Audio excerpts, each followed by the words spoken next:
Welcome everybody to a newest edition of One Man's Trash. I have what's going on in Colorado is we have to wear these masks. Feels like we're robbing the neighborhood all the time, but we're really not. We're just trying to practice safe social distancing and what's out there for CDC. CJ, I know that our next guest is a buddy of yours. I'm really excited because he is a character and he's a broadcaster too. He's one of us. Absolutely, man. This guy is, first of all, a fantastic human being. He's entertaining. Kind of very similar to you guys. Have very similar personalities in the sense that what you do in the broadcast and being a fun teammate comes across on air, and that is exactly who this guy is. 14 years in the big leagues. He and I were teammates. That's why I'm wearing this Atlanta Braves uniform. We're always trying to get some kind of connection, if we can. Bring him in, and let's bring him in. But welcome, Mr. Paul Byrd! What's up, buddy? What's up, guys? How are you? We're doing great. How are you? I'm good. I feel like I just got called out of the pen. The phone rang. It's my time. It is. Thank you for having me on. It is your time. So CJ and I usually wear something for connection with you. I wore a 2007 World Series jersey that I was expecting. That's dirty. I was expecting to play you, Birdie. You know, we were waiting for the Cleveland Indians in 2007, and so we got steamrolled by the Boston Red Sox. You know why you got steamrolled is because you guys were so hot. You walked through the playoffs, and then you sat for a week. And in baseball, it's not good to sit, you know? Yeah, I mean, you win a game 4, and we're ready to go. We're ready. That's what I'm saying. All right. Well, I was just getting over that, by the way. I was just starting to stop having bad dreams.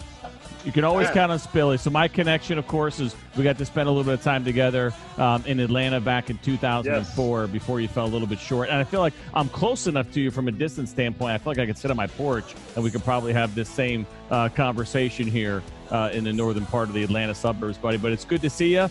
Before we get started real quick, how's life on the farm? You literally live on a farm now. I do. I have a farm. I have some horses, some chickens, a dog. My wife runs a ministry, an equine therapy ministry, and the horses, they don't care, about a virus. They want to eat, and you got to shovel manure. You got to do your work around here at CJ. So you can't be taken off, is what I'm trying to say. Well, I got a couple of ranch hands here if you need them that have absolutely nothing to do right now at 20 and 12 years old. And I did see the video, by the way, that you had of your roosters eating carrot cake. Yes. Yeah, I mean, is that part of their diet? Random video, I don't know what to tweet, but you know what? I'm like, whatever material I got, we'll have to fly these days because we're not going to the baseball field. So, I threw down the carrot cake, and the hens and the roosters went nuts. So it was pretty hilarious, I thought. Birdie, before we get into all the stuff that you're going to show us, I know you were a Kentucky-born guy. Yes. Did you grow up on a farm? I know your dad worked at a distillery. He was a police officer for a bunch of years. But did you ever on a farm? Hey, you did your research. Thank you so much. Yeah. I love my dad. My dad is my favorite catcher to this day. He would squat down and catch for me, and just a super big place in my heart. So I grew up in Louisville, Kentucky. My brother had 2 horses, so he would take me horseback riding. Again, I never set out to have horses after I retired, but it just kind of worked one way. One thing led to another, and now I have 4 of them. And man, it's just really, really cool. So I feel a lot of connection with my brother when I'm around the horses with my dad. My dad took me to Churchill Downs when I was really young and taught me how to gamble in the 5th grade. He taught me how to properly make a wager. You know what I'm saying? Hey, you put $2 on Old Blue coming around the stretch, your heart rate's through the roof because you might win $4. And, it's just great days. And I love horses for many different reasons. That is awesome, man. So let's dig into the collection. So we started the show just because we're sitting at home and Spilly and I were kind of cleaning out basements and we run across some of our favorite things. And here we are now trying to get other guys to talk about some of their favorite things. So let's dig into the collection of a 14-year big league veteran. Well, so as you know, we have a lot of stuff over the years, and I played for for 9 different teams. I went back to 2 teams twice, so American, NL. So, but these are just some different things, kind of some random things. I'll start with the one behind me. Grab whatever you want, brother. The floor is yours. All right, man. Let's see what kind of camera skills I have. Wow. All right. So this is Secretariat. He won the Kentucky Derby, 1973. Jockey is Ron Turcotte. You can see the autograph right there. Yeah. Obviously, I didn't go to that, but as we just talked about, my dad and the connection to horses, that's a really special piece for me. Secretariat, one of the greatest athletes of the 20th century. So if you have not seen the Preakness, go to YouTube and watch the Preakness. It is one of the greatest races of all time. That's awesome, just man. seeing, Secretariat go crazy. And moving like a tremendous machine. The broadcasting was out of hand. And as I broadcast with Fox, if somebody's throwing a no-hitter and I'm in the booth, that is what I'm going to say in the 8th inning. He's moving like a tremendous machine. So that's my goal. How'd you acquire that one? How'd you get that one in your hands? Yeah, so this one is obviously just the jockey, but I purchased that from Steiner, and then I had it framed. And it's really, really cool because you can see, there's nobody around him, and the crowd is just going nuts. So I love stuff like that. It sits in my office, and it reminds me of my dad. Does that make your other horses feel bad that you have a picture of a horse that's significantly better than them? It's kind of strange, right? They got to pick it up. We had a retired racehorse that we just had to send to Auburn University because he couldn't make it up my hill anymore. He was kind of beat up. Mm-hmm. But it was really, really cool. I lost my dad in 2017. I know this isn't a sentimental, show, but I would sit out there and I'd be talking to my racehorse at 12:30, 1 in the morning when I got finished broadcasting for the Braves. And the racehorse's name was Abel. And he would hold my arm with his mouth as I sit there and talk about my dad, 1 in the morning with dress shoes, standing in piles of manure. Wow, that's just awesome. Getting it all out. So it was really, really cool. He couldn't make it up our hill anymore. And when we sent him off to Auburn Vet School so that students could learn how to tape ankles and take temperature and do stuff like that. So that was a hard day for me. But it's, again, when I see that picture, I think of my dad, and it's just kind of a cool connection piece for me. That's incredible, man. And I think, we talk about the role that animals can play in our lives and the communication, right? Even though we can't talk. That's cool, man. That is really awesome. Thanks for sharing that with us. Yeah, man. Very cool. Let's go on to this one. I'm going to stand up. You ready? Go for it, brother. Cal Ripken, check it out, guys. Now, what's great about this? You ready? I'm ready, bro. It looks personalized. It is personalized. And this is what's so cool, man. I was pitching against him in his final year. I was playing for the Royals, and I usually do not get autographs on days that I'm pitching. But I'm like, shoot, Cal Ripken, he gets killed. It's his final year. I'm just going to go for it. I'm pitching that day. And he was so amazing, man. Not only did he not sign it after the game, he signed it before the game, and he sent it back over to me. Oh, so wow. here's what it's before the game. So here's what it says. Paul, the art of pitching to increase frustration. You are really good at it. Wow. Continued success, Cal Ripken. But here's the kicker, CJ. Ryan, you would know this as a hitter. Sometimes you kind of work the pitcher. He had never, or he maybe got like one hit off me, but he didn't see the ball well off me at all. I didn't fear him in the lineup when I saw his name regardless because he was a righty, and I was like, he doesn't see it. He sent that jersey back. I felt so good about myself. Like Cal Ripken says, I'm really good at it. I frustrate everybody. And so he proceeded to go 3 for 3 off me that day and just totally work me. So after his third hit, I looked at him and I just shook my head like, you dog, you set me up. So every time I look at the Cal Ripken, man, it makes me laugh. And that's an important piece for me. Let me ask you a question, especially when, you were somebody that's reinvented your pitching mechanics. You went through the old school 50s style. Does getting a jersey like that make it all worthwhile when you think about, the different guys along the way, the different pitching coaches, a guy like Bud Black, a guy like just all along that probably encouraged you, that were saying like, Yeah, keep it going. You're messing the hitters up. Yeah, yes, absolutely. So, when I see that, yeah, it's a huge deal for me. And I was always a little bit funky, but, when guys like that say something to you, it's different than That's if cool, your man. mom or your dad or a fan says that. So it was really, really cool. You're right, Hey, man. you led me into my next piece. Oh, You sweet. didn't What do even we got? know it. Billy, you walked right into that. All right. Check it out. Sand. A jar of sand. Are you ready? I'm ready. 2002, I'm about to be released. I'm pitching with the Royals, and I got 4 tacks in my shoulder. And when I move my shoulder, it squeaks like a door. What? So yeah. You come back from labrum surgery, all different kinds of things happen, and your shoulder will make noises. Mine squeaked like a door. It was bad, and I'm like, my God, I'm never going to throw again. I start out with wiffle balls. I move up to tennis balls, baseballs in spring training now, and I'm just really, really struggling. My shoulder is, I'm just trying to hang in there. And I've got back to the big leagues earlier, but now it's the next year, and I'm throwing 81 miles an hour. I'm literally topping out at 81 miles an hour. And I'm no longer an average right-handed pitcher, which was kind of like my quote. I am well below average, and I'm not getting anybody out. And you can feel it right before you're getting ready to get released.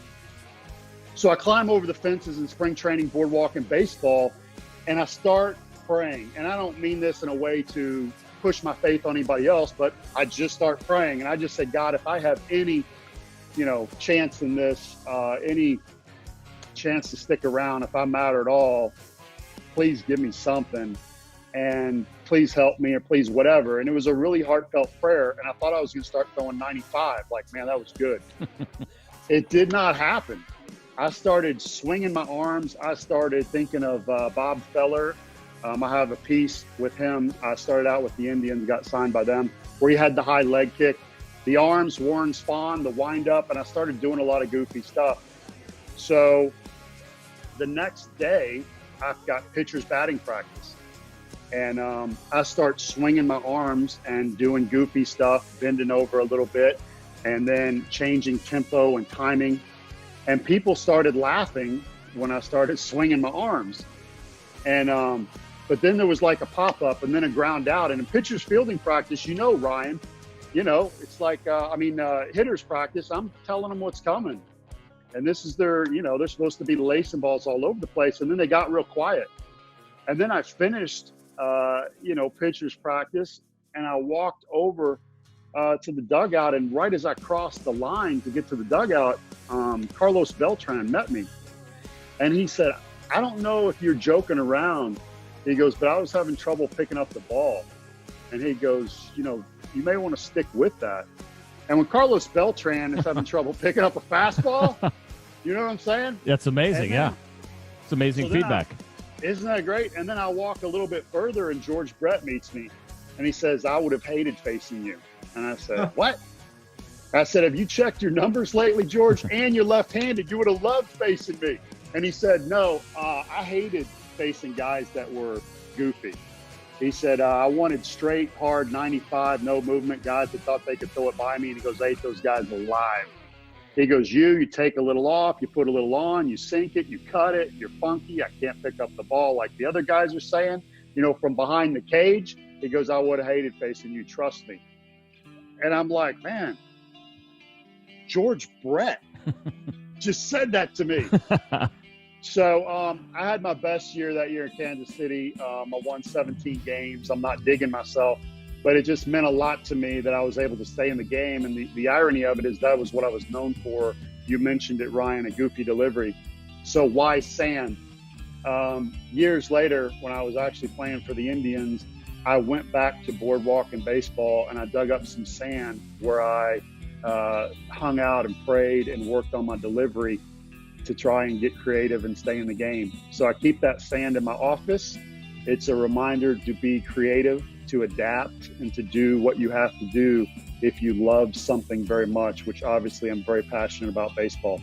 So that sits in my office. Goosebumps, man. Like you got Me too, buddy. Me too, buddy. You're like body to stand up. You were like, Hey, you were like, who is that weirdo that has sand?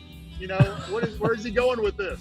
That's amazing. That's where I'm going with that. Birdie, cool when you see, so first of all, so you talk about that day and then turning into another 7 or 8 years in the big leagues after the fact. And then what about nowadays? Like we see guys messing around, right? Johnny Cueto, give me some different timing. You see guys trying to quick pitch. The things that you were doing, they're trying to do with plus stuff now. And we see a lot of guys struggle to do it. Is it a little bit of kind of a point of pride, or at least cool for you to see guys trying to reinvent themselves or try to disrupt the timing of a hitter? Yeah, it was kind of the old days that we saw it. You brought it back, and now other guys are trying to copy it as well, and they're trying to do it at 95 to 100 sometimes.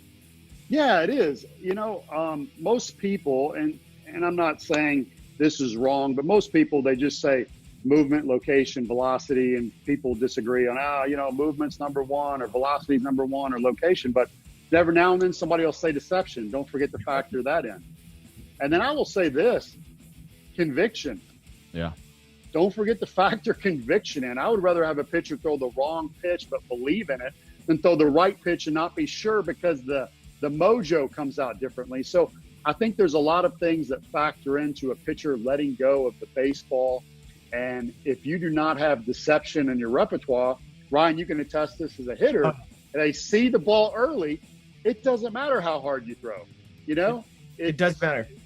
No, you're right. Yeah. That's why I always talk about the changeup. The hitter can't pick up changeup. So if there's anybody watching that's trying to figure out how to, take advantage of their stuff, use deception. It's different for everybody, but use a secondary pitch like a changeup because we can't pick it up. And the reason why I brought up Bud Black's name for you was that he talked about your delivery specifically. I remember we were talking about it a year ago when he said he loved the old school mechanics because it was a buildup of momentum, and the momentum allowed you to drive straight through to the catcher's glove, and it created just like when we think of inertia or when we think of energy and how we get that to go towards the catcher. He mentioned your windup, and he was like, yeah, it was cool. It was like a nice buildup. There's a rhythm to it. And it allows you to use your body more. And so that's why I brought Bud's name up for you, because he mentioned he saw you do that in 2005. And I think it helped create some other deliveries in that organization, just like yours. No, absolutely. I appreciate that. Bud Black is a great man, first of all, as you know. And here's how much I love Bud Black as a pitching coach.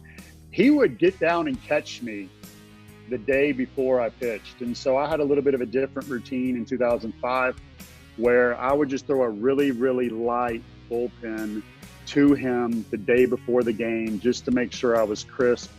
But it was, gosh, what a tremendous human being. And I learned so much from him.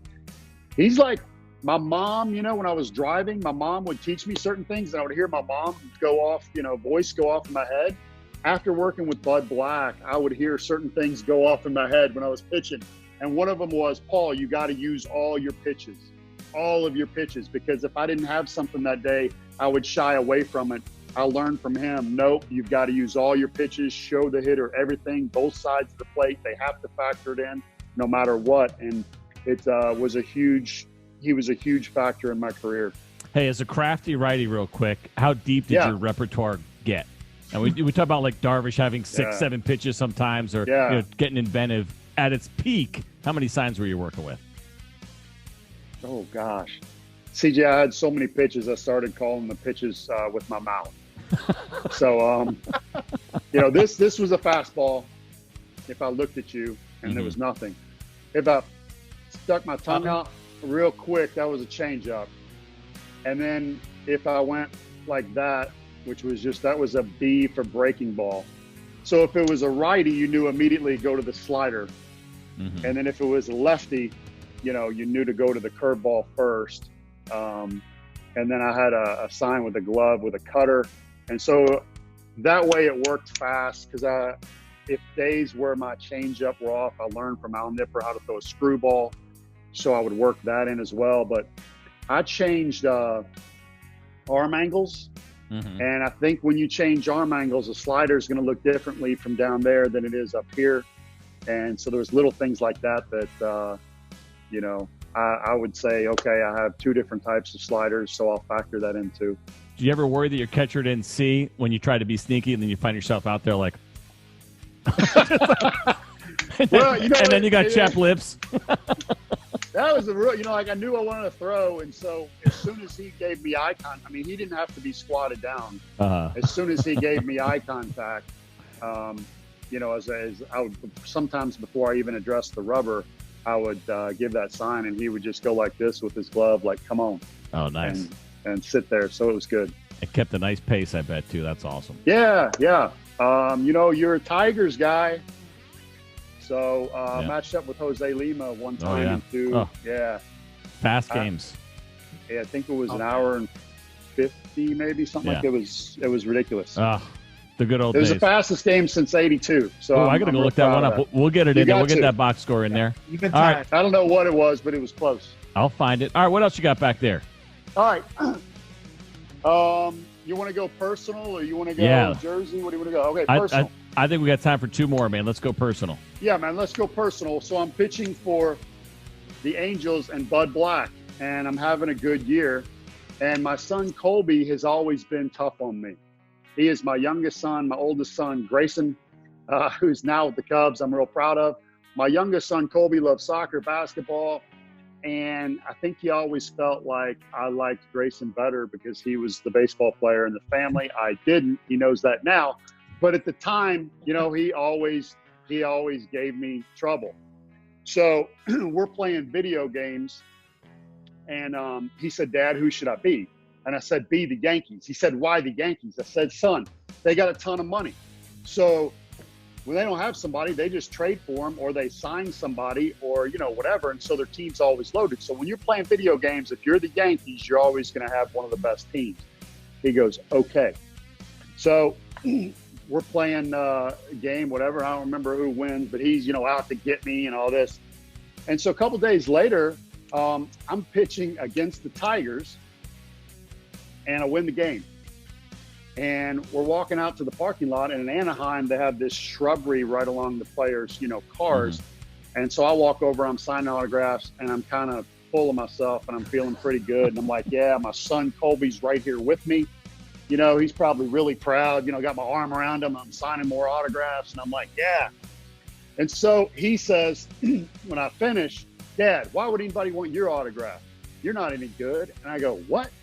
I go, son, I just won the game. I just beat the Tigers. I'm pretty good, I got the win. And he goes, nah. He goes, you're not any good. He goes, if you're any good, the Yankees would have traded for you. And I was like, man, this guy is keeping me humble. Yeah. What about the Mets? So, you're like, hey, what about the Mets? They count. They're in New York. That's what I'm saying. That's what I'm saying. Thank you, Ryan. But he didn't pick up on any of that. It's amazing. Yeah, so 2 years later, I'm pitching with the Indians, and it's in the playoffs, and I'm pitching against the Yankees. And this is really, really cool moment in my career, but Eric Wedge decided to give me the ball instead of CeCe Sabathia, who would win the Cy Young that year and was on full day's rest. So he called me in the office, and he said, I'm giving you the ball. And I said, Are you sure? And he goes, yeah. He goes, you've had a great year. You've helped the young guys. He goes, I'm gonna give you a chance. He goes, I'm not gonna stick with you long because it's the playoffs. But he goes, you've earned this opportunity, and I feel like I need to give you the ball. So he gave me the ball, and I only threw 5 innings, but I won, and I got player of the game.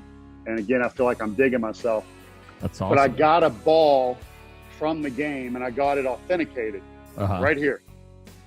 So Cleveland 6, New York Yankees 4, 10-8-0-07, and I wrote it out to my son, and I said, Colby, maybe the Yankees should have traded for me. And I said, I love you, son. I'm like, yeah, he's going to keep this and hand this down to his kids and whatever. Well, he lost it by Christmas. So I was like, that ball's gone forever. So I found it a couple years ago in an old bucket of balls, and nobody had hit it in the yard, but that's where he designated it for. So no respect. I'm like Rodney Dangerfield of my own family. Of course. I get no respect.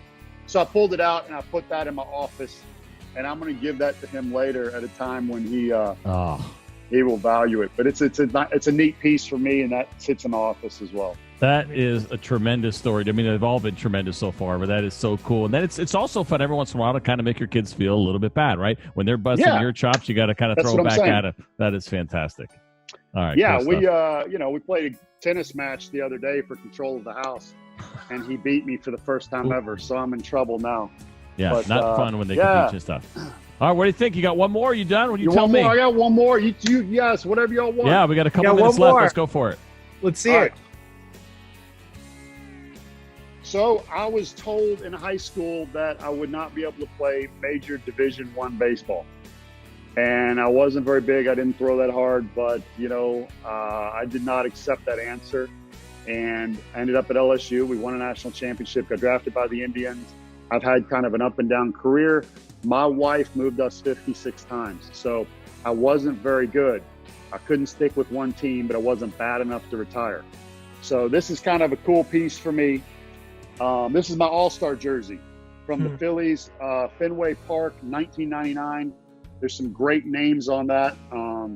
Tony Gwynn's on that. You can see Bochy was the manager, Mark McGuire, your buddy Jose Lima up on the shirt collar there, CJ. El Gato. And yeah. So we got some great names in there, and getting to watch Sosa, McGuire, Griffey in the home run derby. My son sat on my lap, and one of the coolest moments ever for me in my career was in Fenway Park when Ted Williams came out of center field. They opened the gate, and he came out on a golf cart. Guys, I don't care when or where I have ever been. It was the loudest ovation I have ever heard in my life. When I was at LSU, we scored a touchdown in '88 against Auburn to win the game, and it registered as an earthquake on the Richter scale, and that was reported in the papers the next day. It's called the earthquake game. It had nothing on when Ted Williams came out in Fenway, and that stadium erupted. And he came out on the golf cart and came around, and all those guys that I mentioned, remember the all-century team was there because it was 99. A really cool all-star game. And they all crowded around Ted Williams, who struggled to stand, but he got out of the golf cart, tears running down his cheeks. And people are jumping up and down in the stadium. I'm ready for it to collapse. And I'm 10 feet away. Wow. So it was one of the coolest moments of my life. And I just, I keep that one not to, say, oh, made the all-star team. Yeah. It was just a great moment in my life. And considering the fact that I was told I'd never play D1 baseball, that I did make an all-star team. And I feel like I made the best because there were so many cool moments in that. And my favorite part of that was being right there when Ted Williams was honored. Birdie, you're the man. This show's supposed to be like us goofing around. I mean, I'm not joking around. That's like 3 or 4 times where my hair was like standing up on my arms. I felt one in my leg there for a minute, man. You're such an amazing storyteller. Thanks, you're so genuine. You get people, dude. I can't thank you enough for doing this. People are going to enjoy this. I mean, and the Braves fans that get to see on TV, they get it. They understand you. They know you. They get to know you every night. And I can't wait to start seeing that again here and get back on TV, brother. But that was amazing, dude. Thank you so much for sharing this. Well, I appreciate it. I've been watching you guys. I like, Todd Jones, who said the same thing. Like, I got a bunch of memorabilia right away because I didn't think I was going to be there very long. He had a great career. So I love your all show. I know it's a tough time. Be safe out there. We don't know what's going to happen. We're in uncharted territories. But I just say respect everyone. Don't forget to smile. Don't forget to laugh. Love on your family. Go for walks. Do what you need to do to get through. But baseball will start again sometime, and I think we will appreciate different things in our lives more. I know I will, and maybe there'll be some silver linings in this very unusual time of coronavirus. Absolutely, brother. Amen. Thank you guys for having me on. Keep up the great work. I can't wait to see more shows. Yeah, I loved having you on. All right. Thanks for paying attention. Have a nice day.